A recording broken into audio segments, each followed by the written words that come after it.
So apparently, someone found a critical flaw in Bitcoin's design. It's called the double spend attack, and it's exactly what it sounds like. It allows you to spend your Bitcoin twice or get paid twice, which is a problem because it goes against the very idea of Bitcoin being rare.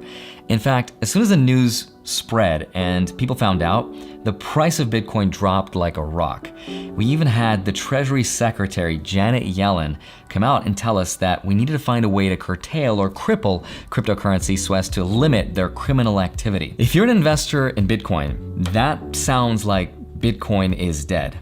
Now that title, or some variation of it, Bitcoin is dead, is actually a very popular title that people like to use to describe Bitcoin sometimes. In fact, it is so popular that there's an entire website that's dedicated to counting just how many times Bitcoin has died. And since 2010, Bitcoin has apparently died 395 times. And just this year, in 2021 alone, in January, Bitcoin has died 3 times already. But somehow, it's still here. This confirms Elon's theory that we probably do live in a simulation world and that somebody must have figured out the Final Fantasy VII W item glitch and they just made an infinite amount of Phoenix Downs to revive Bitcoin. Smash the like button if you got the reference. But check this out. This is just how much people don't understand what Bitcoin is and how it works. Because I was watching a video from Lou, the guy who runs Unbox Therapy, who is arguably one of the biggest tech YouTubers in the world, besides maybe MKBHD, whose channels I love. They don't watch my videos, but if they did, love your guys' work. And in one of Lou's videos on one of his channels that talks about this same subject, I found for a very brief moment at the top of his search bar, he looked for something called Bitcoin stock. Now I love Lou and his work, but that tells me that if someone that tech savvy, someone who's one of the biggest guys in tech, is searching for Bitcoin stock, which isn't a thing because Bitcoin is not owned by a corporation or a CEO, and he's still trying to figure it out, that tells me that the rest of the world probably has no idea what it is either, and that we're still trying to figure it out, and that we are still very, very early in this space. So let's everybody take a breather, calm down, and let me explain exactly what actually happened. Let's hypothetically imagine that this playing card is like Bitcoin and the blockchain. It's totally nothing like it, but just go with me on this one. And let's hypothetically imagine that somebody did a double spend attack on Bitcoin. Here's what would happen to the blockchain. It would split temporarily into 2 different versions, which is interesting because by design, Bitcoin will always revert back to one valid chain with the most proof of work on it. That didn't make any sense, so let's just watch the rest of this video. Hi, my name is Andrei, Jikh. Hope you're doing good, hope you're feeling well. Come for the finance and stay for the sorcery. But let me show you exactly what just happened. So picture this, it's Friday. I'm in the middle of filming a video. My roommate comes from work, rushes through the door, runs upstairs and he's like, Andrei, Bitcoin has been hacked, there's a flaw. And I'm like, what? There's no way, right? Unless there's a 51% attack, right? So I kid you not.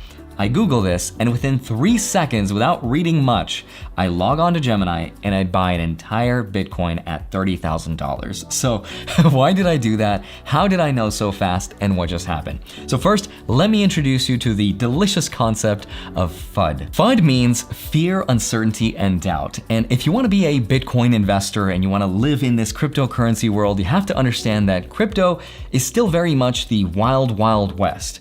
Except Will Smith isn't starring in this one and people be trying to steal your girl. And by girl, I mean Bitcoin.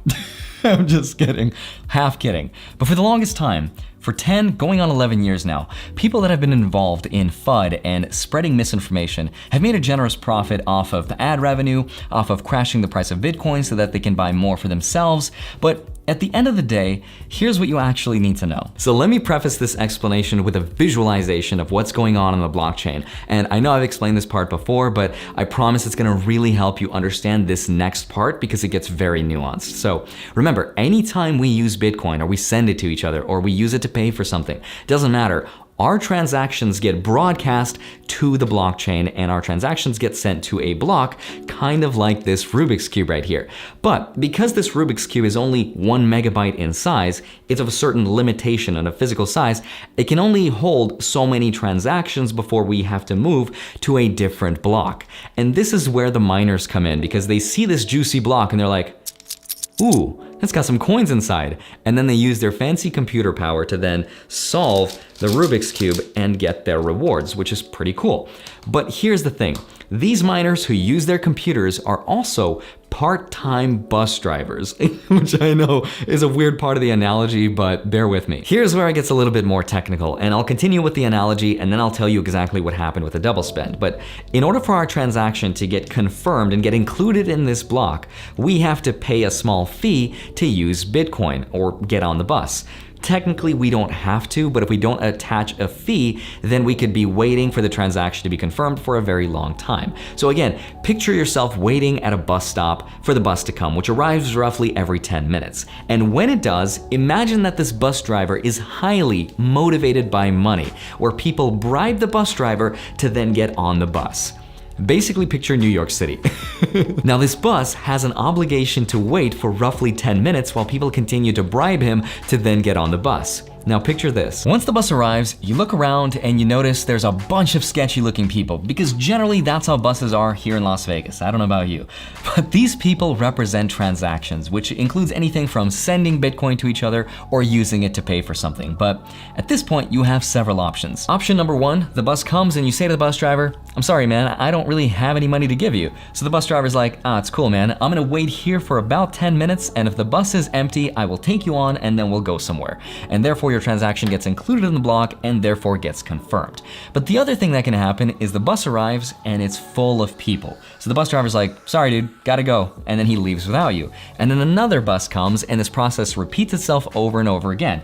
The next bus could very well be empty or it could be full. It really depends on how busy the Bitcoin bus is that day. Now in theory, you could be waiting for the bus for several hours or even several days before a bus empty enough comes on and accepts your frugal habits, which is why people typically attach a transaction fee in order to bribe the bus driver to take them on. Which brings us to option number two. A bus comes, you bribe the guy, you give him a transaction fee, he takes you on, your transaction's confirmed, everything is good to go.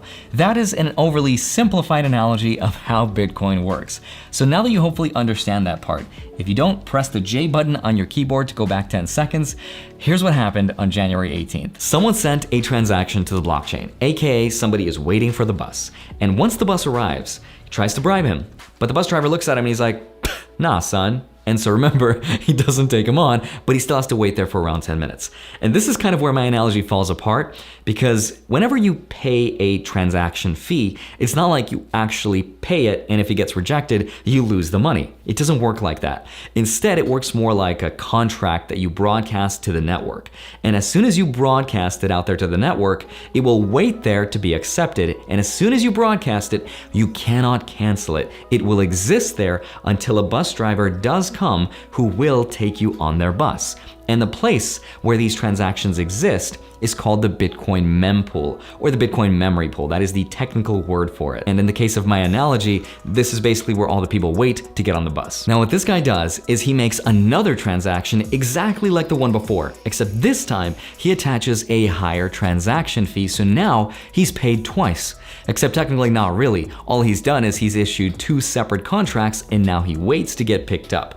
The technical word for this is called RBF, or replace by fee. And the reason people do this is because imagine you're waiting at the bus stop and you see all these buses come, but they're not taking you on because you're being way too frugal. So you're just chilling there with your 20-cent iced coffee and you're like, "Man, I just want to leave." And so you attach a higher transaction fee so you can get included on the bus earlier than everyone else. And this is not always a necessity.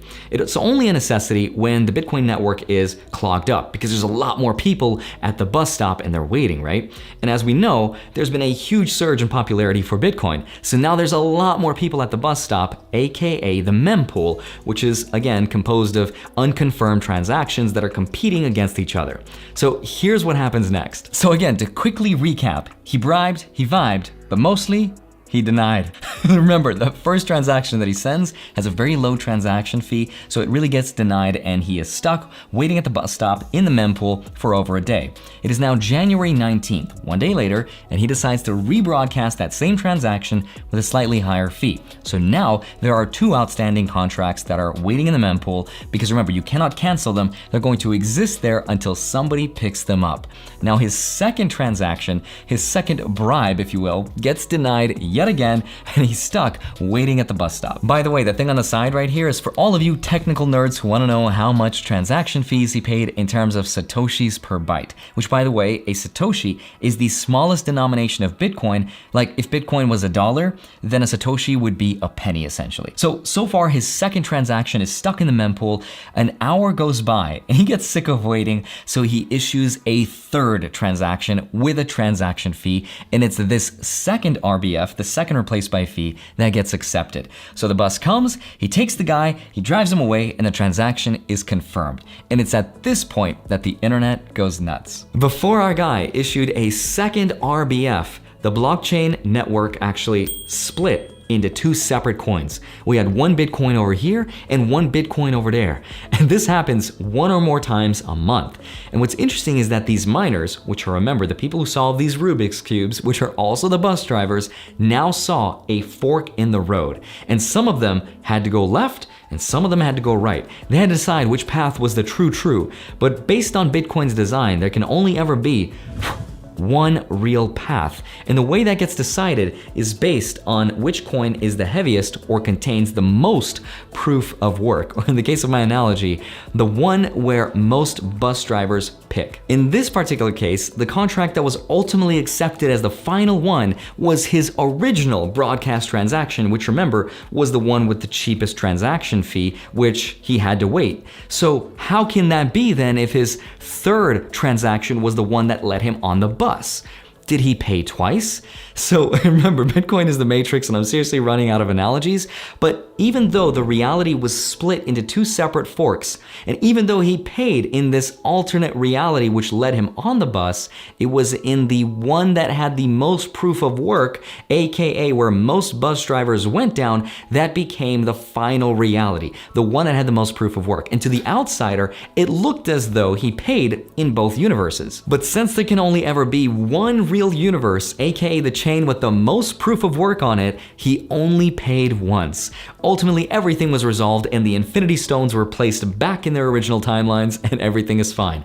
It's heavy, I know, Doc, but the short answer is there was no flaw that was found and Bitcoin was designed to work exactly in this way, which is also why Bill Gates called it a tour de force, because it really is, and it's also why it's so valuable. Believe it or not, Bitcoin is capable of dealing with anything you throw at it, almost, even quantum computers, believe it or not, but that's a story for another time. But as soon as I found out that the price dropped like a rock and that it was an issue of a misunderstanding of RBF, I immediately logged on to Gemini and I bought $30,000 worth of Bitcoin right when it dropped, because I understood that people don't really get the technical aspect of how Bitcoin works. They don't understand the real value of it. They only see the price and then they panic. Don't be one of those people and go get $250 worth of free Bitcoin using my BlockFi code right here. Like I said in the beginning of this video, there's a lot of people that stand to benefit from spreading fear, uncertainty, and doubt, and misinformation because it gets them views and clicks and ad revenue, and it makes them money. But even though I've been obsessed about personal finance forever, and I've been following Bitcoin since at least as early as 2014, I don't fully know how it works and all the intricate nuances about it, because I'm not a software engineer, and there's people that are far smarter than me that can probably explain this stuff better. But at the end of the day, if someone like Lou from Unbox Therapy is searching for Bitcoin stock, then that tells me that most people in this world probably have no idea how this stuff works either, which also shows me that we are still so early in this space and why the price is still so volatile. But more importantly, we can confirm yet again that Bitcoin is not dead and it's very much alive. The honey badger is still kicking. But if you'd like to get started with investing, you can grab 4 free stocks from Webull by depositing $100 using my link below. 2 of those stocks could be valued up to $1,600 each. You can grab a 5th free stock from Robinhood. Love you. Thank you so much for watching. I hope this was helpful to you. I will see you back here on Monday and Friday, sometimes a Wednesday. I'll see you soon. Bye-bye.